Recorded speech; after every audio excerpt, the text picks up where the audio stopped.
그래서 심리학을 이론을 공부하실 때는 여러분이 그 사람의 이론을 모르면 내가 이 책을 분석할 수가 없어. 이런 식의 접근이 아니라 나와 비슷한 닮은 인생을 살았던 심리학자를 찾으셔서 그가 그의 인생에서 자기를 살아보겠다고 자기 삶의 주인이 되겠다고 했던 방식, 그 방식이 있다면 그 방식을 한번 모방해서 나도 나를 이해하는 방식의 도구로 한번 사용해 보시길 바라고요.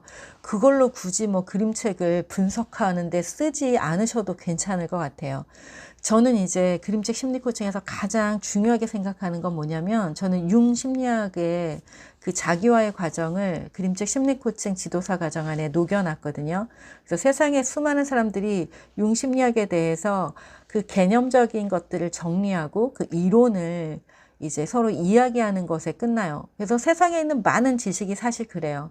무엇을 하기 위한 방법을 연구하고 그 방법에 대해서 서로 논쟁하는데 시간을 다 쓰다가 결국 끝나요. 그래서 융이 말한 것처럼 자기를 살아라, 자기를 회복해라. 그러면 자기를 회복하는 일에 집중하면 되는데 융이 이렇게 말했다더라라는 그랬다더라를 하다가 끝난다는 거예요. 그래서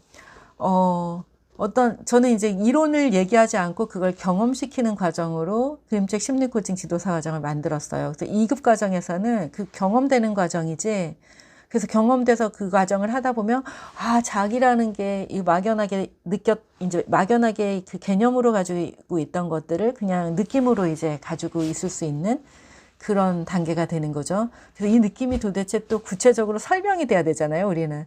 그렇게 설명이 필요하신 분은 이제 마음성장학교의 다른 여정들을 또 가시면 되는데, 자꾸 뭔가를 설명하려고 하고 규정 지으려고 하고 논리적인 근거를 제시하려고 하고 분석하려고 하면 우리는 결국 머리에서 가슴으로 내려오는 길을 갈 수가 없어요. 자꾸 뭔가를 마음으로 느껴지려고 하면 그 느낌을 거부하고 다시 생각으로 올리고, 또 뭐 느껴지려고 하면 다시 생각으로 올리고, 그림책 한 권을 이렇게 안아줘라는 그림책이 있으면 이 안아줘의 느낌을 그냥 느끼면 되는데, 뭐 애착 이론이 어떻고 대상 관계 이론이 어떻고 이런 것들을 끄집어내다 보면 본연의 내가 가지고 있는 인간의 어떤 그런 마음속에 앉는 것이라는 게 어떤 것인지, 나에게 앉는 게 뭐지? 이 그림을 보니까 내가 어떤 느낌이지? 난 언제 누구를 안아줬던가? 내가 안겼던 적은 또 언제지? 이런 그냥 뭐 이렇게 줄줄줄줄 흘러나와요. 그냥 내가 나로서 이걸 보게 있으면. 근데 그게 아니라 이걸 보고 어떻게 분석해야 되지? 이것과 맞는 심리학 이론은 뭐지? 막 이러고 있으면 머리에서 가슴으로 절대로 내려오지 못하고 이것이 나의 삶의 도구가 되지 않고 계속해서 누군가를 가르치는 도구로서밖에 역할을 할 수밖에 없어요. 그래서 가르치는 자리에 있는 사람들은 아마 그런 식으로 계속해서 생각하겠죠. 그게 이제 소득이 되니까. 왜냐하면 사람들은 그렇게 생각하지 않아요. 여러분 이걸 보고 무슨 심리학 이론을 생각하나요? 일반인들이?